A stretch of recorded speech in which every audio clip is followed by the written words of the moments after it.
de cette application ou de l'application de cet accord. On parle de désengagement. On parle de neutralisation des FDLR, un terme qui peut poser problème, nous a dit tout à l'heure M. Guillaume Gueffa. Qu'en est-il? Est-ce que la République démocratique du Congo pourra réaliser ce qu'elle a déjà promis en 2009, M. Okitundu? Neutraliser les FDLR?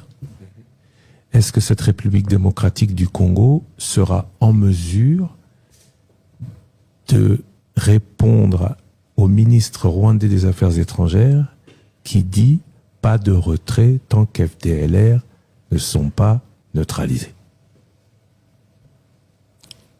Ouais. Est-ce que la République démocratique du Congo doit répondre à l'ambassadeur rwandais des Affaires étrangères? Je ne le pense pas. Mais la République démocratique du Congo doit veiller à l'application de l'accord, tout comme le Rwanda doit veiller à l'application de l'accord.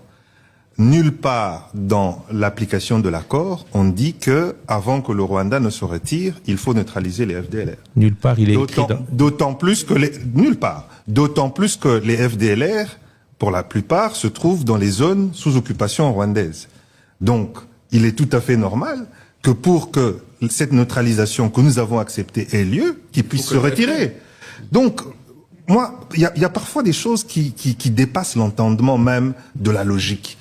C'est-à-dire que, ça veut dire que on vous dit de sortir d'une pièce où il y a un voleur que je dois attraper pour que je puisse l'attraper.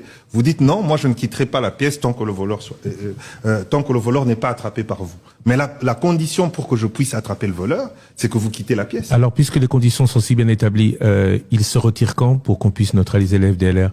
Est-ce que cela est clairement établi dans l'accord? Bien sûrement. Est-ce que cela est clairement établi dans l'accord? Ça c'est un accord. Maintenant, nous avons un garantor, comment dire, qui va veiller à l'application de l'accord. Ce sont les États-Unis d'Amérique. Et le premier acte, c'est la mise en place du mécanisme conjoint de coordination. Dans les 45 jours. Oui, dans les 45 jours. Et c'est sur base de ça qu'il y aura un calendrier qui sera établi sous la supervision des États-Unis d'Amérique, et nous verrons qui va respecter les dispositions de cet accord et qui ne va pas les respecter. En attendant, les Rwandais restent là. Puisque quand il y a un désengagement, ce n'est pas quelque chose qui est... Oui, mais le désengagement n'arrive pas à la levée des mesures défensives pour eux. Oui. Parce qu'eux, ils parlent de levure des mesures défensives. Non, c'est désengagement des forces. Attention, des groupes armés. Non. Slash groupes armés. Non. Désengagement des forces / levée de mesures défensives du Rwanda. Quand on regarde le CONOPS, vous regardez dans les annexes, ça considère le Rwanda et ça ne considère pas les groupes armés. La question des groupes armés est traitée dans la section des troupes non étatiques. C'est pour ça qu'il y a scission des deux choses. Il y a deux sortes de désengagement. Il y a le désengagement du Rwanda et il y a le désengagement désarmement et intégration des groupes armés. Voilà, exactement. Et c'est là que la question de M23 est réglée. Non, attention, le M23 c'est réglé à Doha. Non. Attention. Entre les parties. Attention. Non, attendez. Attention. Le M23 n'est pas partie prenante à cet accord. Non.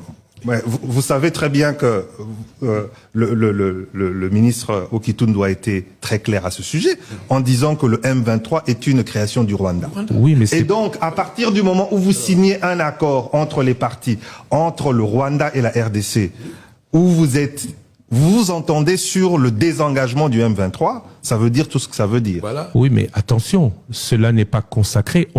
On fait référence au CONOPS, on fait référence à la résolution 2773, mais aujourd'hui, et le M23 l'a rappelé aujourd'hui, il ne se sent pas engagé, lui, c'est Doha, et il pose des questions à Doha.